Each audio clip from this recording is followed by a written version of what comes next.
kita kongsikan sedikit sebanyak ilmu berkaitan dengan hadis.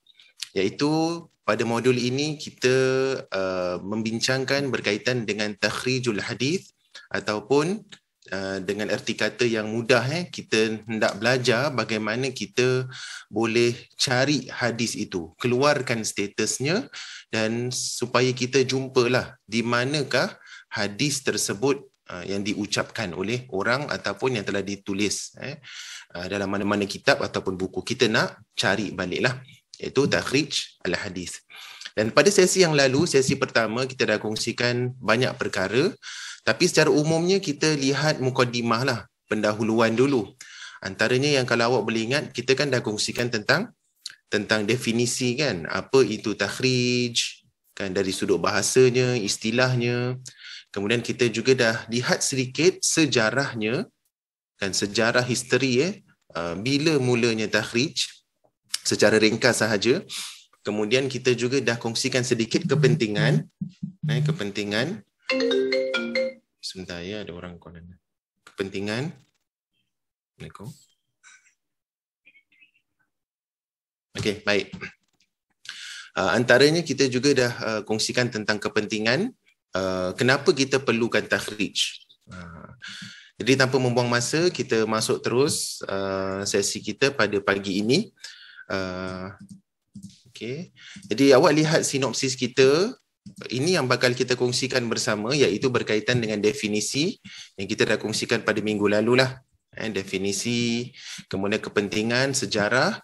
InsyaAllah pada pagi ini kita akan sambung dengan nak tahu sedikit faedah, tak sempat habis minggu lalu. Apakah faedah? Kepentingan lain, kita dah tahulah. The importance of belajar ilmu takhrijul hadis. Kemudian hari ini kita akan sambung dengan faedahnya. Apa faedah-faedah yang bakal kita dapat dengan kita belajar takhrijul hadis. Itu yang pertama hari ini insya-Allah. Kemudian kita akan lihat nak menjadi pentakhrij. Kalau kita nak jadi orang yang keluarkan, cari status hadis tu, apa yang perlu ada, apa kriterianya untuk ada pada kita. Sebagai contohlah Ana kan. Ana jumpa hadis, boleh tak Ana sebagai orang awam, Ana nak cari hadis tu? Boleh tak? Ataupun dia ada kriteria tertentu? Ustaz saja boleh, ulama saja boleh. Kalau tidak begitu, orang-orang semua boleh, siapa saja boleh. Jadi bagaimana caranya? Maka kita akan masuk satu antara 6 kaedah. Dia ada 6 kaedah cara. Awak gunalah apa saja cara yang 6 cara ni, pilihlah salah satu ataupun awak boleh gabungkan sehinggalah kita dapat satu natijah yang mana kita dapat tahu hadis tu dekat mana dan hadis itu apa ulama nilaikannya. Dia hadis Bukhari ke, Muslim ke, Abu Daud ke, Tirmizi ke, Ibn Hibban ke, Ibn Majah ke, hadis siapa? Kan? Kemudian dia ada tak betul-betul dalam sumber asal tu. Jadi kita akan lihatlah ada 6 kaedah boleh kita guna untuk cari hadis tu. Ini penting. Okey. Kemudian kita sambil itu kita akan lakukan takhrij. Awak dah download yang Ana berikan buku tu? PDF. Sudah Ustaz. Dah cuba baca. Faham tak? Belum pandai lagi Ustaz. Jadi begitulah, jangan print tau. Itu buku. Jadi buku tu dia ada berbentuk PDF. Jadi PDF tu memang dulu selalu kita belajar semasa pre-U dan juga di peringkat universiti. Kita buat amalan takhrij ni tak guna buku-buku dekat belakang Ana ni. Kita ada buku secara fizikal dan juga kita guna buku secara PDF. Dan buku-buku ulama semua dah dibuat PDF lah.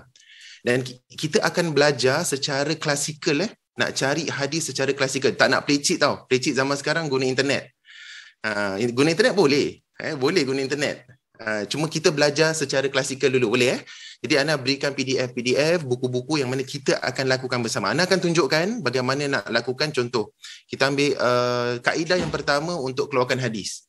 Ana tunjukkan stepsnya, kan, langkah-langkahnya, kemudian awak akan lakukanlah. Selalunya Ana akan buat grup kalau dalam kelas. Kalau di sini, kalau nak lakukan awak nak buat ke breakout room semua? Kita tengok keadaan bagaimana Okey, baik. Ustaz, betul ke saya tengok? Kalau saya tak salah saya dengar, Ustaz tadi cakap dia, jangan print ya. Jangan print ya. Jangan print yang buku yang Arab tu, yang Arab. Yang print okey. Sebab itu sebenarnya buku berjilid. Okey. Ana pilih sebahagian jilid untuk kita gunakan takhrij. Terima kasih Ustaz. Okey.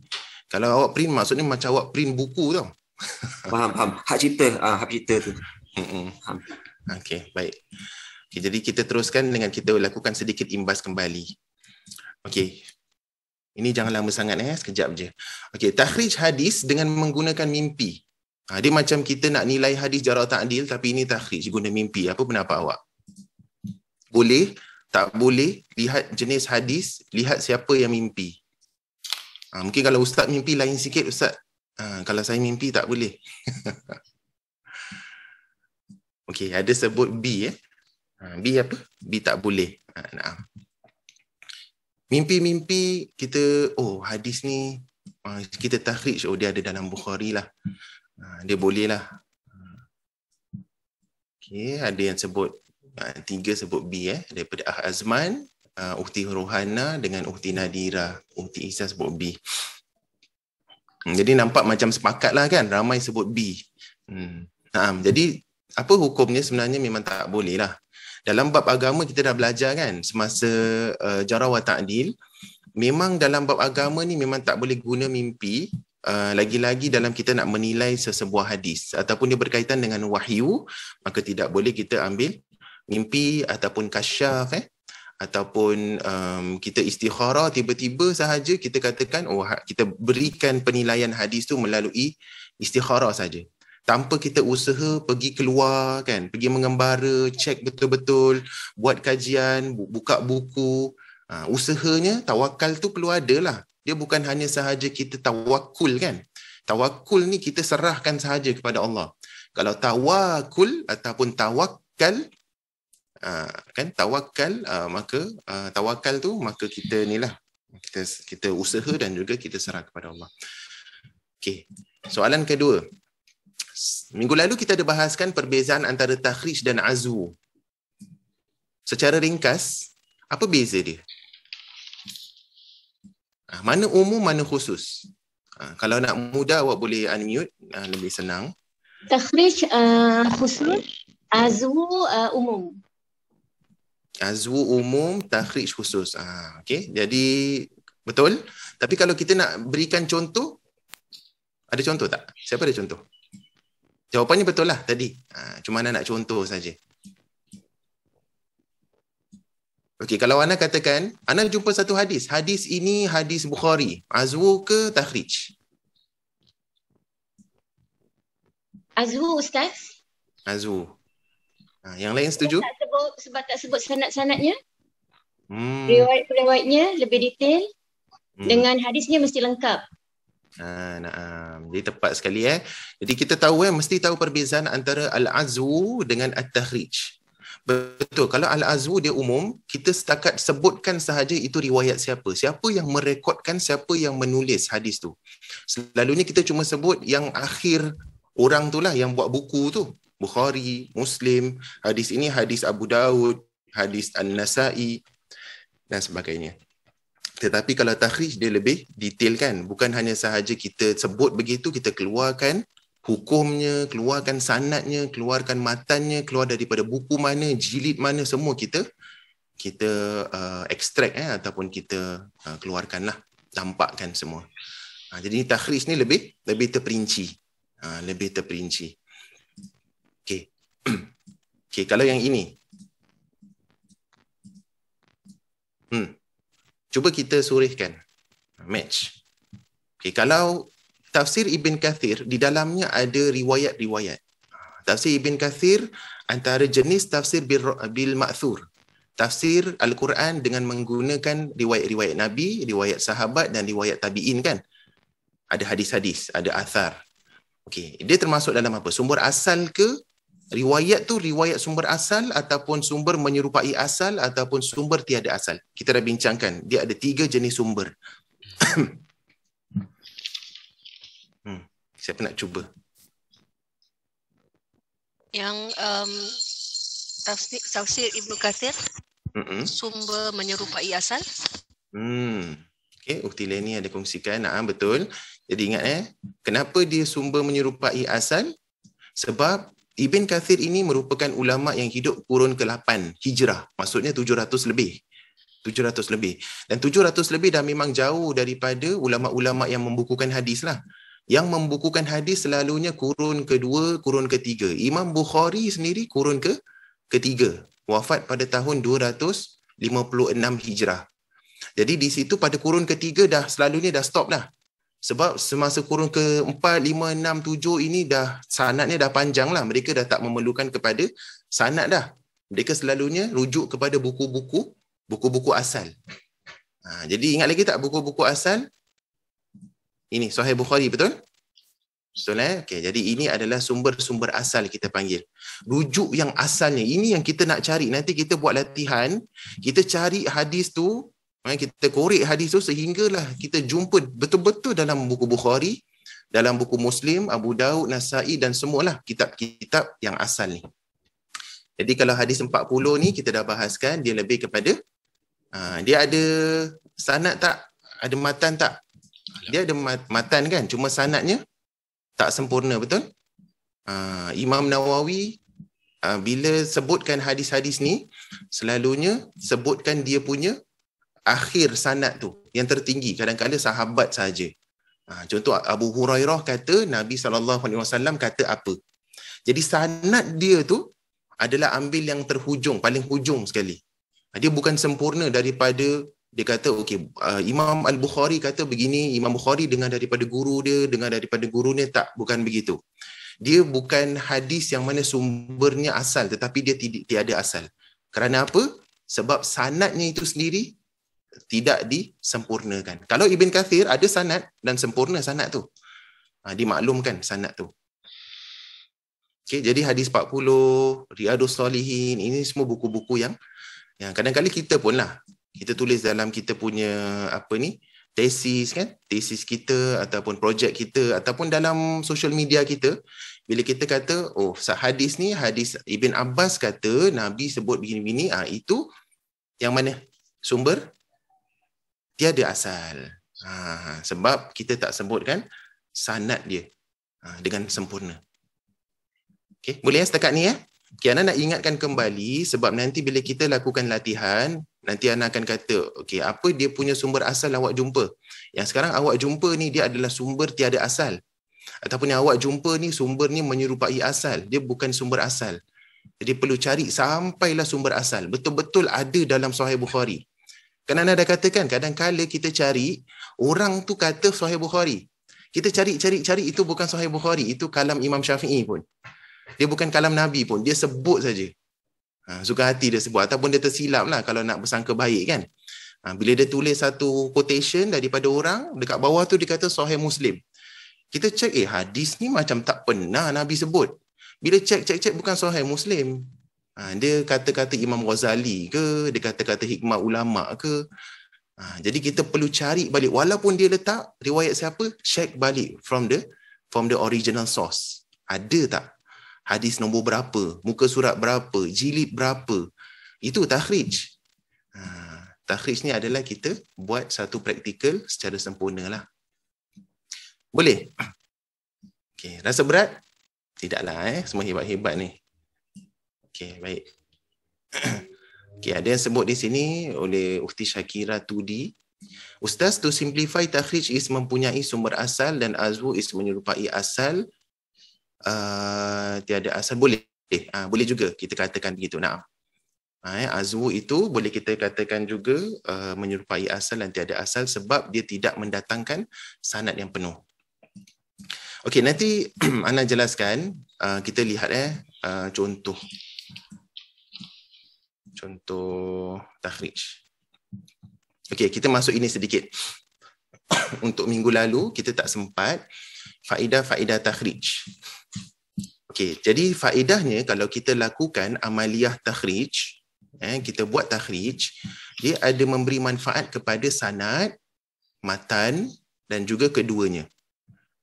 Okey, sebelum Ana masuk, boleh tak satu saja contoh. Untuk sanad, apa kelebihannya? Dalam kita buat takhrij, apa kelebihan untuk the chain of narration tu? Ada tak kelebihan? Ada kan? Dalam nota Ana tulis apa? Ini senyap-senyap tengok nota ni.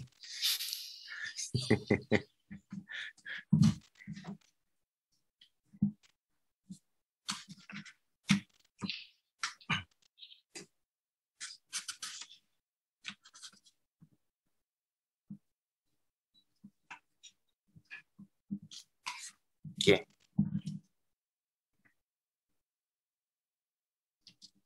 Okey, ada yang nak kongsi setakat ni?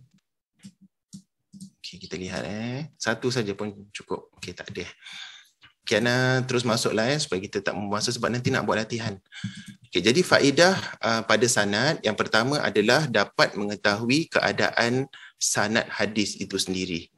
Kalau kita takhrij, bagusnya adalah kita tahu siapa yang berada dalam sanad tu. Siapakah perawi-perawi tu? Perawi-perawi tu. Kan kita nak berkhidmat kepada Nabi kan sallallahu alaihi wasallam, yang mana kita nak bela dan nak menjaga wahyu Allah ini. Jadi supaya Islam ini terselamat kan daripada fitnah, daripada pendustaan, daripada kesilapan orang lakukan. Jadi antaranya adalah bila kita keluarkan, kita nampak satu so-called hadis, bila kita keluarkan kadang-kadang tu kita ingat kita jumpa satu chain of narration. Kita keluarkan demi keluarkan, takhrij lagi, kemudian kita dapat jumpa nak sampai kepada hadis ni, dia ada 3 sanad, dia ada 4 sanad. Maka poin yang kedua adalah dia akan menguatkan sanad itu. Kalau kita takhrij, kita ingat dia adalah hadis dhaif. Nanti kita buat satu amaliyah daripada Musnad Ahmad, kita bila baca tu, ulama kata hadis tu adalah hadis lemah. Kalau nak berpandukan kepada riwayat yang ada dalam Musnad Ahmad sahaja, kita akan berikan satu status kepada hadis tu adalah hadis yang lemah. Kemudian kita mungkin tak amalkan. Bila kita takhrij lagi, kita dapat menjumpai beberapa hadis-hadis yang lain, sanad-sanad yang lain, dia dapat menguatkan. Jadi ini antara manfaatlah. Faedah kita takhrij adalah dapat menguatkan sanad tersebut. Okey, boleh Ini mudah kan? Okay, yang ketiga. Dan juga bila kita lakukan faedah, kita melakukan takhrij, faedahnya adalah kita dapat mengumpulkan sebanyak hadis yang berdasarkan sanad yang berlainan. Dan awak perlu faham tahu, kalau kita dapat sanad yang berbeza, matannya pun berbeza kadang-kala. Dia ada penambahan, kadang-kala ada pengurangan. Itu dari sudut matan lah. Tetapi ini antara bila kita mengumpulkan hadis tu, sanad tu pun kita dapat sanad-sanad yang beza-beza. Okey, yang keempat, dapat menentukan identiti perawi yang mubham. Mubham maksudnya apa? Ingat lagi tak? Tak ingat. Tu komat kamik tu. Perawi yang tidak disebut namanya. Mubham adalah dia tidak disebut namanya. Okey, contohlah satu hadis tu sanadnya tu ada satu sanad tu mungkin Ibn Abbas mengatakan datang seorang lelaki tu bertanya kepada Nabi. Dalam sanad tu sebut lelaki sahaja, mubham. Dia tu tak jelas, tidak ditafsirkan, tidak dimaklumkan siapa lelaki tersebut. Tetapi bila kita takhrij hadis, jumpa hadis lain dengan sanad yang berbeza, kemudian Ibn Abbas betul-betul sebut, lelaki ini telah datang letaklah Khidir kepada Nabi. Jadi ada kelebihan, manfaat dari sudut dia telah menafsirkan, memaklumkan siapa tu lelaki tu. Jadi kalau lelaki sahaja mubham, kita tak tahu siapa orang tu. Kita tahu lelaki lah, jenis, gender, tetapi tak tahu siapa orang tu. Jadi itu manfaat yang keempat. Yang kelima, dari sudut sanad, bila kita melakukan takhrij, kita dapat menentukan sama ada berlakunya tadlis. Tadlis iaitu perbuatan mengelirukan sanad atau matan atau sesebuah hadis. Ana tak tahu kalau awak masih ingat lagi tadlis, tapi secara umum lah tadlis adalah yang mana seorang perawi itu dia menyembunyikan. Dia ada 3, tadlis syuyukh, tadlis al-isnad, dengan tadlis matan. Tapi kalau tadlis ni maksudnya apa? Contoh kalau Ana pernah sebut dulu semasa sejarah wa ta'dil. Contoh kalau Ana ada seorang guru ni, dan guru ni dikenali oleh ramai, yang mana guru ni kalau orang dengar nama dia, orang tak akan ambil hadis tu daripada Ana. So, dia kata Khidir ni dia ambil daripada si Fulan. Dia tahu Fulan ni nama dia siapa? Kita letaklah Yaqub Subari nama dia kan. Nama penuh dia Yaqub Subari. Oh, Khidir dengar hadis ni daripada Yaqub Subari. Oh, tak boleh, jangan. Sebab dia tu dikritik. Jadi Ana buat apa? Ana tadlis. Antara Ana skip, maksudnya Ana tak sebut guru Ana, tapi Ana skip orang atas dia. Ana ambil daripada Subari tu, ambil daripada siapa? Contohlah dia ambil daripada Zainal. Jadi Khidir dengar daripada Zainal. Sebenarnya antara Ana dan Zainal ni ada satu orang lagi. Untuk sampai hadis tu kepada Nabi. Dia terputus dengan dia melakukan tadlis. Itu satu. Yang kedua, ataupun orang itu dia tukar gelaran. Ataupun dia sebut nama lain. Supaya orang tak tahu itu adalah Subari. Walaupun ada, Ana dengar daripada Subari, tapi Ana kata Ana dengar daripada yang handsome. Begitu. Orang tak tahu. Dia tertutup ataupun dia dihijabkan. Yang penting adalah Ana dengar daripada someone, tetapi orang tu Ana tak sebut siapa. Ana mubahamkan dia sedikit supaya orang dapat terima hadis Ana. Jadi kalau Ana buat takhrij, Ana dapat tahu Ana dengar daripada siapa. Orang akan dapat tahu Ana dengar daripada siapa melalui sanad-sanad yang berbeza. Boleh?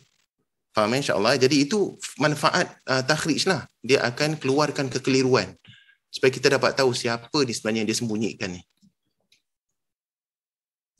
Okey, pacing Ana okey, laju sangat pagi-pagi. Boleh Okey, baik. Salam Ustaz, adakah mubaham sama dengan majhul? Dia beza sedikit. Kalau majhul selalu hilang terus. Selalunya lah. Majhul ni selalunya dihilang terus. Dan majhul ni ada majhulul ain, ada majhulul hal. Dia ada perbezaan sedikit lah. It's very technical lah kalau nak masuk. Yang penting kita kata dia ada bezanya lah. Okey, yang ini boleh jadi kalau Ana tanya dalam peperiksaan, insya-Allah lah ya. Okey, jadi kalau matan ada manfaat tak? Sudah tentulah kan.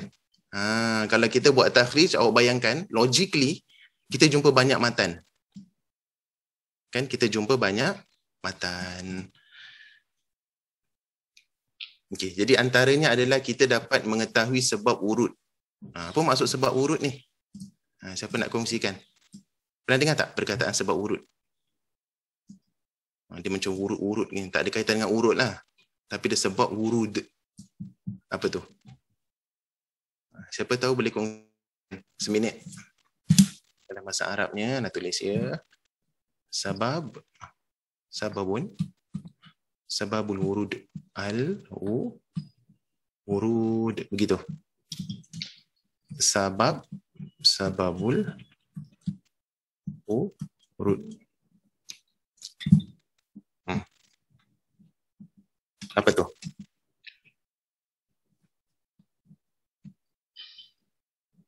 Ada yang nak cuba?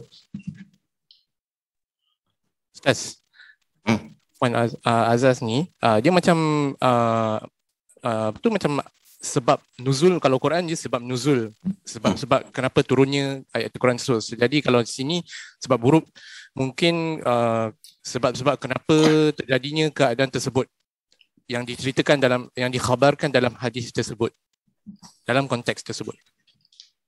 Okey, bagus. Jadi tepat sekali. Nak tahu beza dia adalah sabab wurud adalah sabab nuzul jugalah. Sabab nuzul tetapi untuk hadis. Hadis kita tak panggil sebab nuzul, kita panggil sebab wurud. Penuhnya adalah kita panggil, oh ini adalah dia ada sebab wurudil hadis. Maksudnya adalah dia ada sebab diwaritkan. Wurud ni diwaritkan, diucapkan. Nabi ucapkan hadis tersebut ada sebab. Mungkin sahabat tanya. Kan ada hadis yang sahabat tanya, wahai Rasulullah sallallahu alaihi wasallam, ausini kan, wasiatkan aku.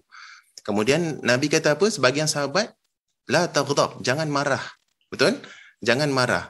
Jadi bila Nabi sebut jangan marah di sini, kerana ada pertanyaan daripada sahabat tertentu. Sahabat lain tanya, jawapan Nabi lain, betul? Lihat kepada sebab wurud. Kenapa Nabi sebut begitu? Kerana sahabat yang tertentu. Sahabat A ni memang dia kuat marah, ataupun dia memerlukan kepada sabar, maka Nabi kata, untuk kamu sabar. Yang lain, untuk kamu berbuat baik kepada mak bapak. Untuk yang lain-lain lah. Dilihat kepada siapa yang sebut. Jadi sebab wurud adalah sebab nuzul tetapi versi hadis. Okay? That is very important. dengan kita takhrij kita dapat tahu. Kadang-kadang sebahagian matan teks hadis tu dia akan maklumkan bila Nabi ucapkan ini semasa tu kita ada di sini dan bertanyalah seorang ini. Jadi dia lebih detail ceritanya. Kadang-kadang ada teks hadis yang dia tak detail begitu. Jadi takhrij ni bagus supaya kita dapat tahu latar belakang cerita hadis tu. Okay. Manfaat kan? Okay, baik. Jadi kita teruskan poin yang kedua, mengetahui maksud sebenar hadis. Okay, apa yang sebenarnya hadis inginkan? Okay, apa yang hadis ingin ucapkan kepada kita? Iaitu maksudnya kan? Maksud ni kita panggil sebagai maqasid. Mungkin awak pernah belajar fiqh hadis. Pernah belajar tak? Ada fiqh hadis. Kan kita ada fiqh pun ada muamalat, kan fiqh munakahat. Yang ini fiqh hadis. Sebab bila kita baca hadis, tak semestinya apa yang kita faham itu betul, tepat. Kadang-kadang lihat kepada maksud hadis tu. Sebagai contohlah, fiqh hadis berkaitan dengan siwak. Apa yang awak faham tentang siwak? Sunnah tak siwak? Sunnah yang dituntut ataupun sunnah yang guna selain siwak pun boleh? Kan? Ini satu pertanyaan kan, question kan. Jadi itu termasuk dalam maqasid tau. Tujuan. Kenapa Nabi siwak? Apa tujuan Nabi siwak? Kalau orang tu dia tak guna siwak, guna Colgate sama ke lain? Pernah terfikir tak? Dan apa perbezaan dan apa persamaan? Kan? Ana tidak merendahkan siwak. Siwak tu bagus, memang. Tetapi adakah wajib mesti menggunakan kayu sugi tu, kayu siwak tu? Adakah dia sunnah tasyri'iyah ataupun sunnah jibiliyah? Yang itu anda tak perlu ulang kan, awak pernah dengar kan? Sunnah tasyri'iyah dengan jibiliyah kan? Okay, jibiliyah secara umumnya Nabi lakukan kerana Nabi manusia, Nabi orang Arab. Manusia. Jadi di sini ulama kata lihat maqasid. Apa sahaja bahan-bahan, alat-alat yang dapat sampai tujuan siwak tu, maka dia adalah untuk untuk syariat itulah. Jadi sebagai contoh, bila kita combine semua hadis-hadis tentang siwak, nampaknya sebenarnya Nabi nak tunjukkan bersihkan gigi, bersihkan lidah, hilangkan bau. 3 ni. Kalau sampai motif tu, apa saja awak guna, peralatan, sampailah sunnahnya. Sunnah siwak adalah sunnah kebersihan mulut. Itu maksudnya. Jadi bila kita combine hadis baru kita nampak. Kalau tidak, nanti kita akan ta'asub. Siapa tak pakai siwak ni, dia bukan geng kita lah. Ini kan bukan geng Nabi. Bukanlah. Tak boleh begitu. Tapi yes, siapa yang guna siwak kerana cinta kepada Nabi, dia dapat pahala cinta lah. Tetapi we cannot force sebab dia bukan sunnah yang Nabi tuntut.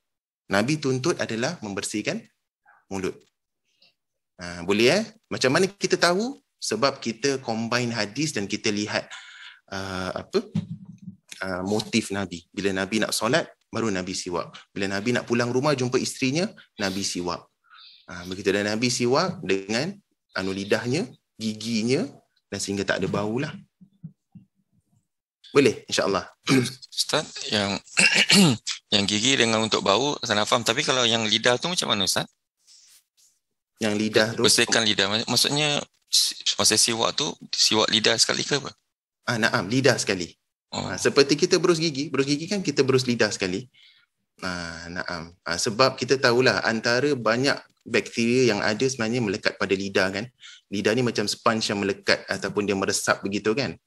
Jadi sebahagian hadis pun menunjukkan lidah, maka sebab itulah lidah ni pun para doktor kata bagus untuk kita gosok. Jadi siwak secara dasarnya untuk 3 tu lah. Bau, lidah dan juga gigi, termasuk gusi jugalah. Allahuakbar. Okay, tetapi apa beza siwak dengan berus gigi? Mobile lah kan, betul tak? Kita bawa ke mana-mana. Tak adalah sebelum solat, nak solat ni dengan ada toothpaste kan, kemudian busy lah kan kita kata dengan nak berus giginya, nak kena komo-komo keluarkan airnya. Itu beza dia lah. Kelebihan siwak adalah kita boleh lakukan di mana saja. Dan kalau awak betul-betul nak masuk tentang siwak, memang dia ada kelebihannya pun. Dalamnya tu dia punya bahan-bahannya tu pun ada kelebihan. Sama juga dengan Colgate ada kelebihannya. Okay, yang penting adalah itu kelebihan dari aspek maqasid. Maka bila kita buat takhrij hadis again, bila kita himpunkan semua, baru kita dapat tahu sebenarnya dari apa maksud hadis tu. Itu baru satu bab siwak, belum lagi masuk bab kenapa kita tutup pintu waktu malam, tutup tingkap waktu malam.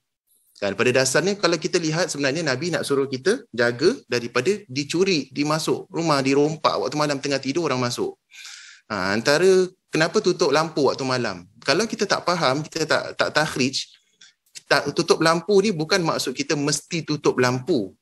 Kan, dia sebenarnya nak menjaga kita punya keselamatan. Zaman dulu kan lampu colok, lampu api, kalau disepak oleh binatang, jatuh, terbakar, kita sedang tidur tak perasan. Sebab tu Nabi kata matikan. Jadi kita perlu faham konteks hadis melalui sanad matan-matan yang berbeza ni. Okay, itu pentinglah maksud sebenar hadis. Okay, banyak lagi kalau nak bincangkan tentang rambut panjang, Nabi tak izinkan sikat rambut hari-hari. Kan? Pelik, Ustaz tak boleh sikat rambut hari-hari ke? Saya bawa sikat dekat poket Ustaz. Kan? Sebab Nabi kata kepada Ibn Mughaffal kan, nak sikat rambut illa riba saja. Kadang-kadang saja. Tapi ada sahabat Nabi kata sikat hari-hari. Nampak macam pertentangan. Jadi wajib ataupun mudah nak faham takhrij, lihat apa ulama sebut tentang hadis tu. Okay, yang keempat, mengesan penambahan matan pada matan pada matan sebentar mengesan penambahan matan pada sesuatu riwayat. Okay, yang ini kita tahulah manfaat kalau ada hadis lebih adalah kadang-kala ada matan tu dia tak sebut teks hadis, kadang-kala ada yang kurang, ada yang lebih. Yang terakhir adalah penjelasan makna kalimat ghaib yang jarang didengar.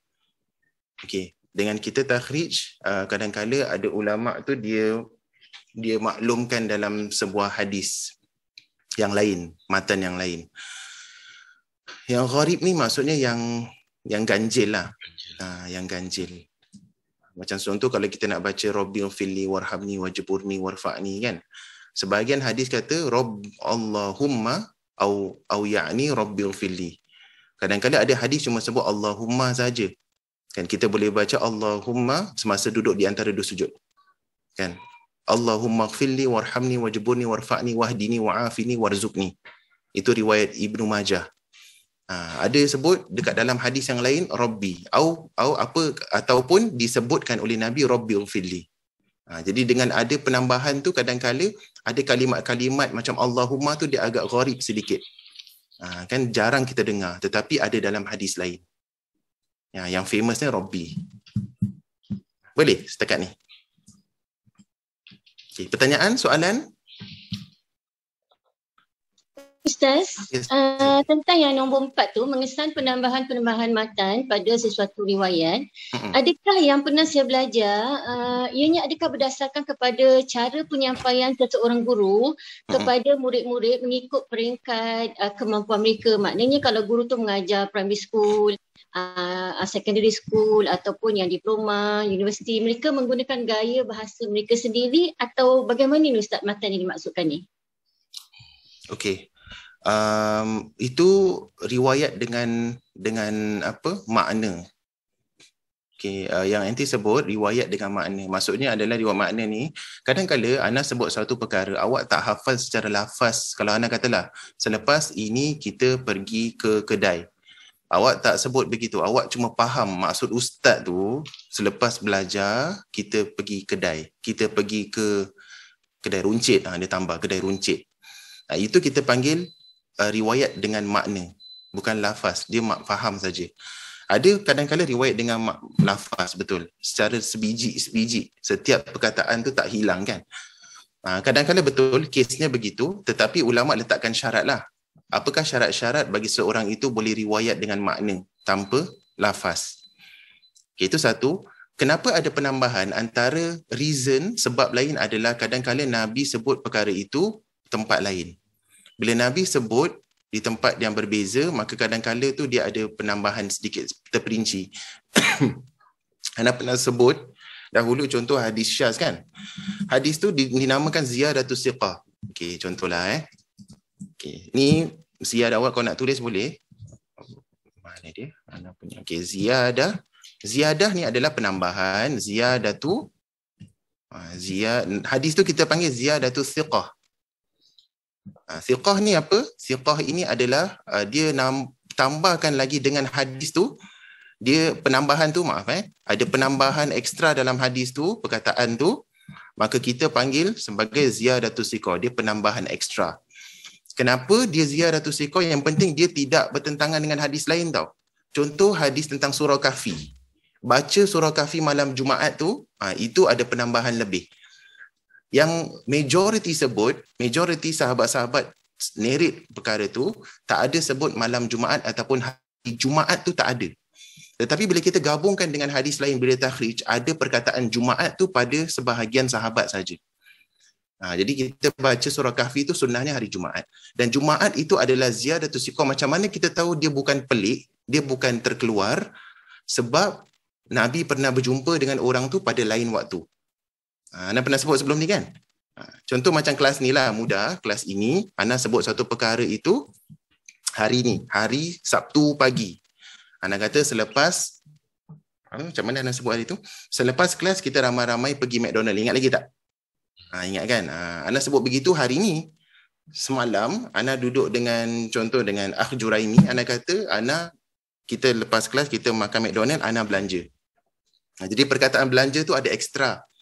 Akh Juraimi saja tahu. Sebab tu bila Akh Juraimi bila narrate balik, dia akan ada ekstra lebih lah. Dan adakah betul ataupun dia buat-buat, kita lihat latar belakang dia, kita lihat latar belakang hadis tu betul ke tidak. Jadi betul lah. Kalau betul, ziyadatu thiqah. Dia menambahkan lagi, thiqah ni apa kita panggil? Dipercayai, kepercayaannya. Tambahkan lagi kepercayaannya. Dia bukan lafaz yang ganjil, tetapi lafaz yang tambahan yang kita perlu. Boleh? Terjawab tak soalan Ufti Aslina? Boleh Terima kasih Ustaz. Sama. Okay, yang lain ada pertanyaan, soalan? Okey, jadi yang ini secara umum lah ya. Mengetahui rujukan ini untuk faedah kedua-duanya sekali lah. Jadi dengan kita melakukan takhrijul hadis, Anda keluarkan semua Okay, poin yang pertama, ini Anda tak perlu syarah Anda sebut saja. Jadi mengetahui rujukan dan sumber hadis itu. Yang kedua adalah mengetahui darjat hadis itu. Yang ketiga adalah mengetahui illah ataupun kecacatan yang mencacatkan hadis itu dengan kita melakukan takhrij. Okay, maksud lafaz dan matan, kedua-duanya sekali kadang-kala lafaznya cacat. Kan nampak pelik. Kadang-kala matan, kadang-kala sanadnya pula nampak pelik. Orang ni tak pernah jumpa dengan orang ni. Ada cacatnya di sini. Dia riwayatkan tapi dia ada dekat Singapura. Guru dia tu, semasa zaman tu guru dia ada dekat Brazil. Macam mana boleh jumpa? Zaman tu mana ada handphone, WhatsApp. Kan? Jadi itu ada unsur-unsur illah, maklul, cacat. Okay. Poin yang keempat, dapat mengenal pasti sama ada berlaku pengubahan atau memesongkan di dalam hadis. Ini boleh awak letak dekat dalam bracket syaz pun bolehlah. Hadis syaz ni hadis pelik Kalau ada lafaz-lafaz yang pelik, memang tak ada pun lafaz ni. Kenapa dalam hadis ni saja ada lafaz ekstra? Kan? Contoh yang anda pernah sebut dulu, gerak-gerak jari semasa solat kan? Gerak-gerak tu, sebahagian ulama' kata dia ziyadatus thiqah tadi yang kita sebut. Sebahagian ulama' kata dia syaz. Syaz ni berlawanan dengan ziyadatus thiqah. Maksudnya dia pelik. Penambahan ni penambahan yang pelik, tak sepatutnya ada. Tapi sebahagian ulama' kata boleh. Gerak-gerak jari adalah sunnah. Dia ziyadatus thiqah. Jadi itu khilaf lah. Khilaf yang boleh diraikan. Siapa nak gerak-gerak terpulang. Siapa tak nak, sudah. Okay, jadi yang kelima adalah mengetahui satu atau lebih dari satu hukum hadis yang dikemukakan oleh para ulama' hadis dan meneliti pendapat mereka. Jadi bila kita takhrij hadis, kadang-kadang hadis ni hadis A kita jumpa dan dia ada hukumnya sendiri. Hadis B kita cari, dia ada hukumnya sendiri. Sebab tu kita memerlukan ulama' yang datang selepas, bila mereka gabungkan semua hadis-hadis ni, barulah kita dapat keluarkan hukum yang updated lah. Updated apa hukum hadis ni sebenarnya. Kadang-kadang mereka cuma jumpa hadis yang satu ni sahaja. Faham yang nombor 5 faham? Faham insyaAllah Okay. Kita ada 15 minit. Okey, baik. Awak rasa kita qualify tak untuk takhrij hadis? Kita baru amateur, Ustaz. Amateur pun tak tahu sampai tahap tu ke tidak, Ustaz. Tapi bila kita belajar, Ana memang sengaja letakkan kaedah yang ke-6 tu last. Ada kelas dia letak kaedah yang ke-6 tu menggunakan internet, dengan menggunakan application pertama. Sebab nanti bila kita belajar semua pelicik tau. Semua dah tahu kaedah yang ke-6, semua guna kaedah ke-6. Kita belajar kaedah pertama, dia dah guna kaedah ke-6 dulu. Jadi Ana sengaja Ana letak pada akhir kelas supaya kita nanti, Ana rasa zaman sekarang semua dah boleh takhrij sebenarnya kalau belajar cara kontemporari lah, secara moden sekarang. Okey, boleh Yang penting walaupun kita tak ambil kaedah pertama, yang penting kita dapat takhrijkan. Itu pentingnya.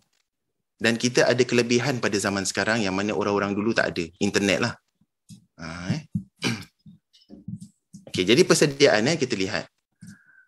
Okey, persediaan antaranya yang penting adalah apa? Satu, orang itu yang nak mentakhrijkan hadis, pentakhrij, dia perlu mahir dan mempunyai pengetahuan berkaitan dengan bahasa Arab.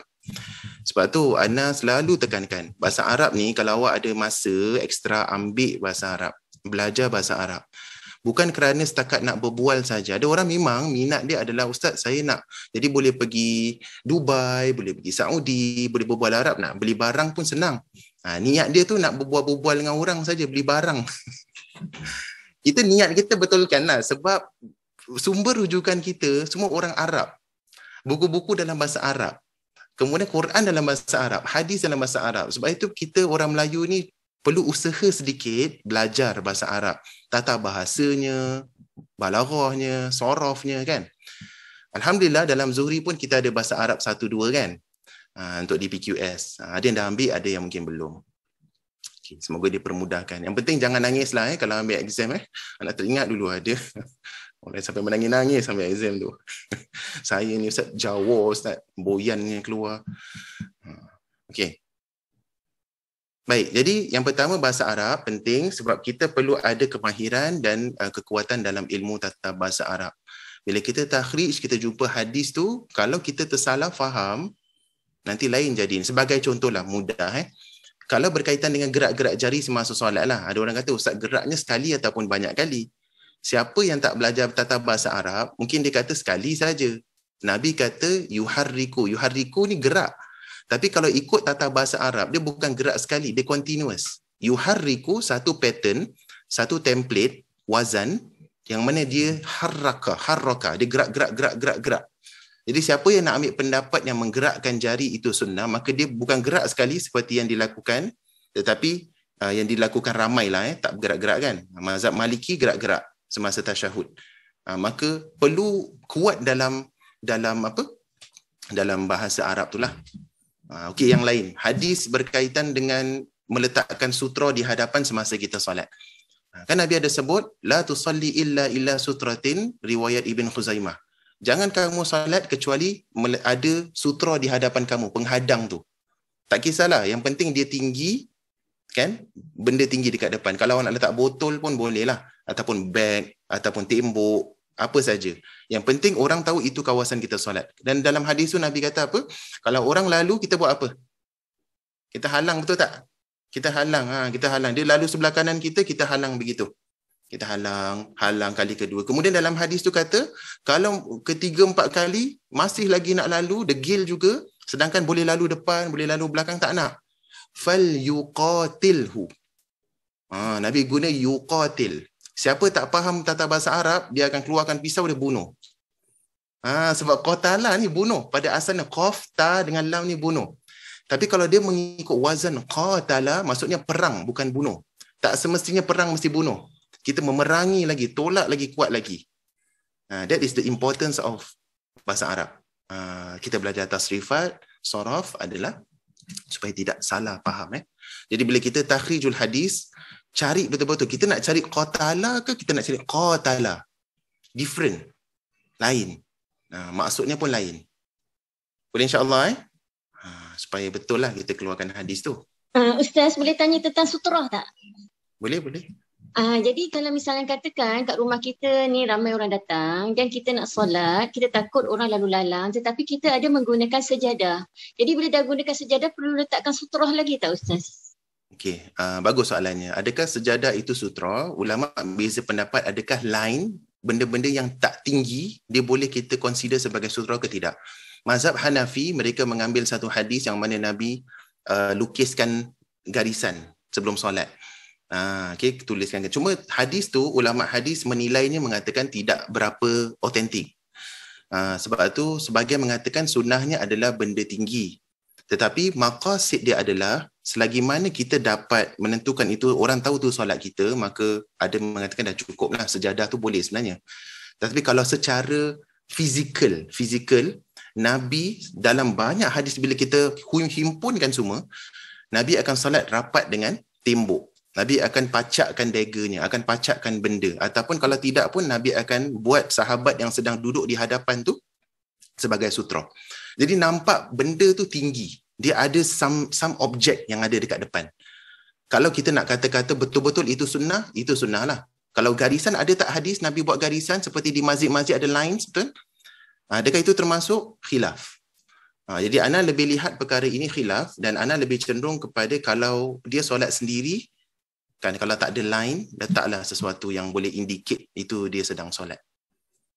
Kalau dia makmum perlu ada sesuatu tak? Tak perlu. Sutra makmum adalah imam. Kesian kawan kita nak keluar tu kan, kita tolak dia. Sedangkan kita sedang di belakang satu imam tu.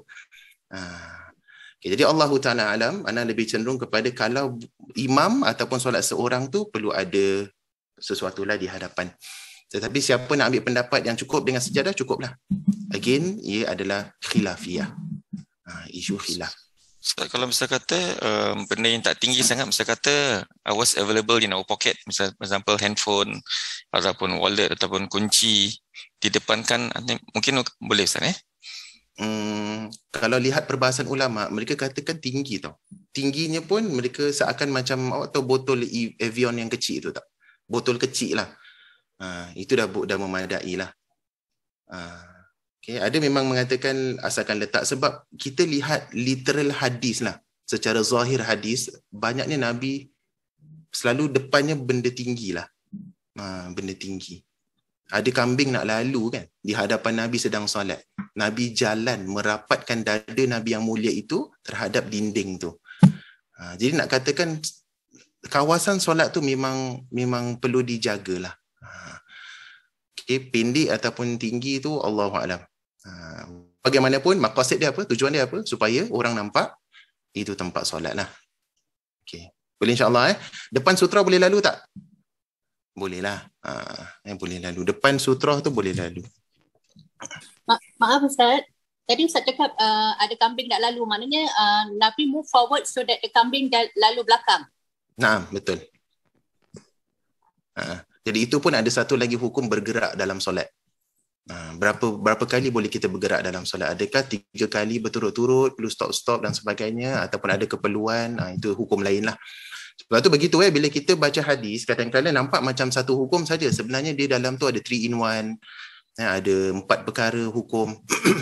Lihat bagaimana kefakihan para ulama dahulu bila nak ekstrak hukum. Okay, nak teruskan?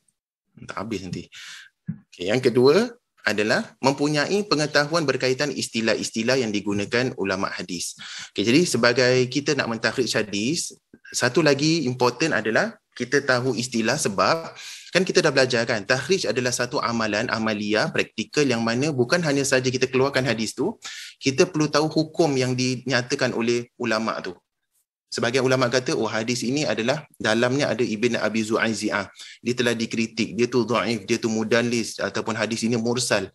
Bila kita tak tahu, kita tahu takhrij, tapi kita tak tahu nak baca, tak tahu nak analyse. Kita jumpa bagus, tetapi kita tak faham istilah-istilah tu. Rasa macam, okey, saya dah jumpa hadis. Sedangkan hadis tu hadis yang dhaif sangat. Dhaif jiddan. Sebab itu antara kepentingannya juga adalah kita belajar mustalah hadis. Kita ada modul mustalah hadis, betul? Mahirkanlah. Itu fundamental ilmu hadis. Sangat basic. perlu dimahirkan. Dulu Ana ingat Ana jurusan hadis, daripada first year until fourth year kita gunakan sama buku tu. Dah sampai dan dah jadi apa dah buku tu. Kan? Dah maksudnya dah teruk lah. Dah ada koyaknya, tampal balik koyaknya dengan nota kita di dalam. Okay. Jadi itu ilmu tentang istilah-istilah hadis. Kemudian yang ketiga, mempunyai pengetahuan berkaitan kaedah-kaedah pentakhrij hadis. Jadi yang 6 kaedah tu supaya kita tidak membebankan diri kita lah. Nanti kita akan belajar 6 kaedah tu apa antaranya sebagai contoh. Awak dah jumpa apanya? Teksnya ke? Awak yang jumpa tu awak ingat-ingat lafaz hadis ke? Ataupun awak tahu hadis ni riwayat dia Aisyah lah. Jadi awak perlu tahu awak dapat apa yang berada di tangan awak dulu. Bila kita dah tahu kita dapat apa, baru kita menggunakan kaedah yang mana yang sesuai. Contohlah, Ana tahu hadis ni diriwayatkan oleh Ibn Abbas, seorang sahabat Nabi. Hadisnya berkaitan mungkin tentang niat, bukan niat ataupun tentang cincin. Tahu begitulah. Okay, kita ada idea. Jadi apakah kaedah yang sesuai untuk kita dapatkan untuk cepat jumpa? Kalau kita tak tahu kaedah takhrij, maka dia membebankan kita nanti. Cari berhari-hari nanti. Sebab kita salah guna kaedah. Okay, boleh setakat ni? Okay. Yang keempat dan yang kelima adalah mempunyai pengetahuan berkaitan dengan kitab-kitab. Kitab-kitab hadis serta metodologi para pengarangnya. Jadi ini penting, sebab itu Ana minta awak semua untuk minggu ini download dan sebaiknya boleh buka lah. Boleh buka PDF, itu sebenarnya buku dah berbentuk PDF. Dan Ana nak kenalkan kepada semua, kalau guna kaedah ni, apa buku-buku dia. Kalau kaedah kedua, apa buku-buku dia. Semua ada buku-buku tertentu. Okay. Boleh setakat ni. Yang kelima adalah memiliki sifat sabar dan teliti di dalam melakukan takhrij. Kalau tak sabar, tak boleh buat takhrij. Takhrij ni perlu sabar, perlu masa. Perlu masa. Sebab tu kalau ada orang yang bertanyakan kita, Ustaz, hadis ni sahih ke tidak? Kita tengok luaran dulu. Oh, hadis ni aku tak pernah dengar ni. Contohlah, tak pernah dengar ni. Lepas tu dia beri bahasa English ataupun bahasa Melayu. Okey, kita perlu agak-agak dalam bahasa Arabnya apa? Kan, tak pernah dengar. Tak pernah jumpa. Sabarlah, mesti sabar pelan-pelan. Tak boleh kata, okey nak takhrij. Google sikit, okey, ulama kata ini. Tak boleh. Takhrij adalah buat satu amalan yang sabar, pelan-pelan, slowly. Sebab tu nanti kita cuba buat latihan, Ana nak tengok awak sabar ke tidak. Siapa boleh sabar dengan kaedah pertama ni, Ana tabik. Okey. Okey, walau bagaimanapun jangan rendah hati, jangan give up lah jangan kita putus asa.